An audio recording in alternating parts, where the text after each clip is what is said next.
It's Pete from Cheap Homesteading, and today we're going to be working on the old New Holland hay elevator I picked up for free. It was absolutely awesome. I had notifications on my phone on Marketplace, and then all of a sudden it came up a free 30-foot elevator. And I said I'd come pick it up the next day. We picked it up, and man, it is one rough old hay elevator. So it needs a bit of work, but it is free, so we can put a little bit of money into it, and we'll still be doing good. So that's what we're going to do today. We're going to get the hay elevator up and going. So the best that I can tell, this thing is a New Holland hay elevator. There's no markings on it or anything. And you know, it is a little rough. This is bent. There's some bends. You can tell that it sat on the ground for a good long time. The pipes are starting to fall apart. Water got in them and froze and expanded them. So it is kind of tough. But the main section, this middle piece, is the worst by far. And I think our best option here is to remove this whole section. It'll put my elevator back to 24 feet, which is going to be long enough for what I need. So we're going to remove this section. We're going to start at this before this gets too sunny out here. We're going to loosen off the chain first. We're going to split the chain, and I don't have a chain splitter. So if you want to split one of these flat links without a chain splitter, you basically have to grab it with pliers, turn that slot where it's in line, and then hit the link back.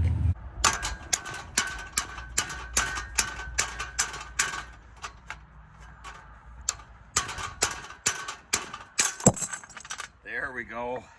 I probably should just get a chain splitter because it makes it a whole lot more easy, but if you don't have one, they're not that hard to split, just with a pair of pliers and a hammer.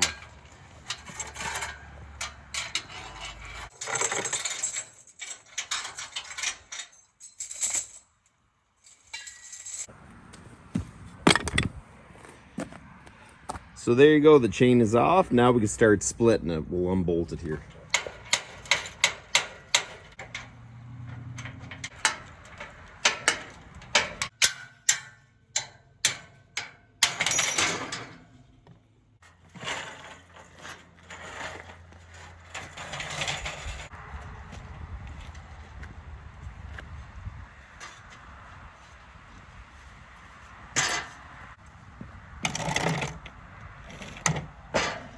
That really does shorten up the elevator for sure, but I don't need a very long elevator to put the hay in the barn.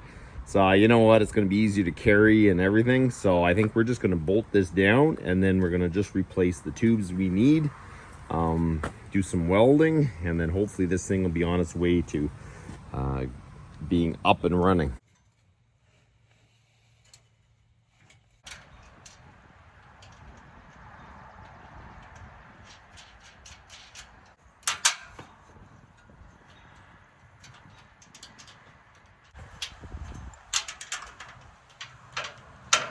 I got the elevator all bolted back together with new hardware, and as you can see, when you come up the end, it veers to the left of the last section. So I don't know if it is bent in here,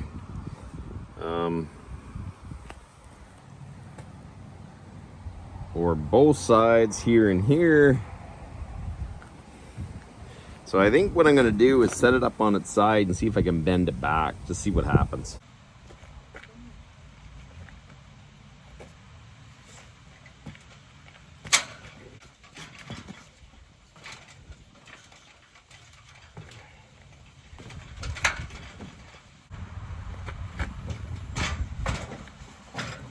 Okay, so that is a lot straighter.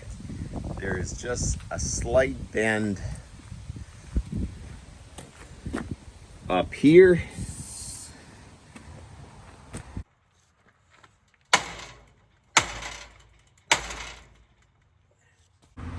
I think this is as straight as this old elevator is going to get. It's amazing how you can bend this by just my own body weight. So no wonder these things bend up, but they are built light for a reason. So what I'm going to do now is I got the whole thing as straight as it possibly can.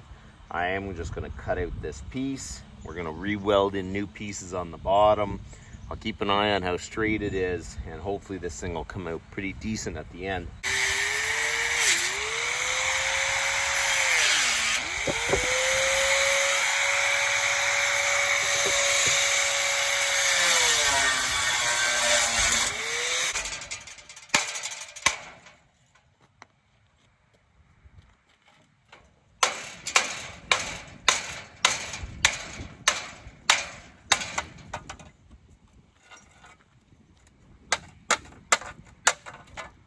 So now we're gonna cut the pipes to length. I'm gonna use my old Rockford metal bandsaw. That thing is absolutely handy.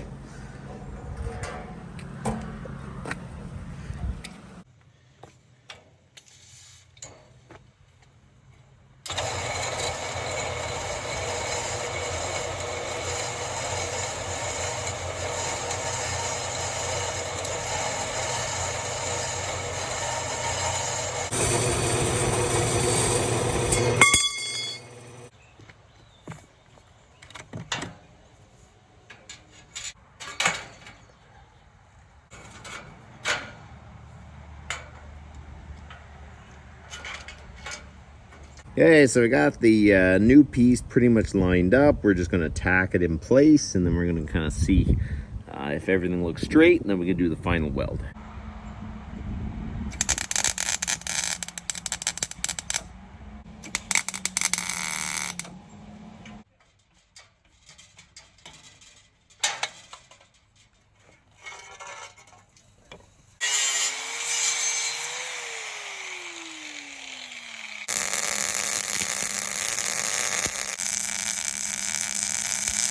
So I got the elevator reinforced, changed out some tubes.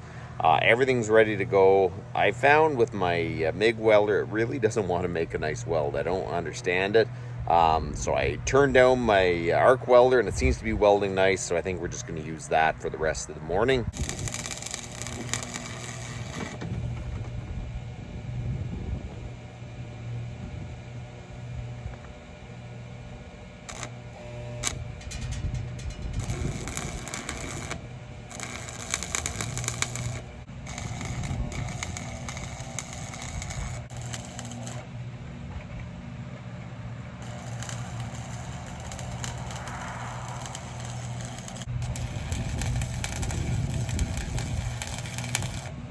We got all the welding done. I just got a little bit more grinding, and then we can throw some paint on this thing.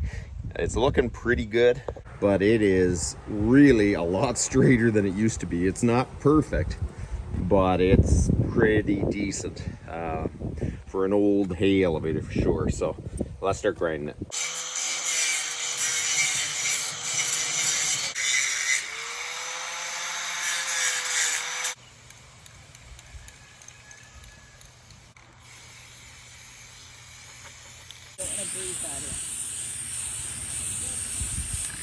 This takes more paint than you would think with spray bombs to spray. It's got so many angles, but I think that looks pretty good. I might buy one more can and just spray some of the spots I missed, but otherwise I think it looks good. We got to weld it up, we got to paint it. I'm running out of time today, so that's what it is. We're gonna let this thing dry.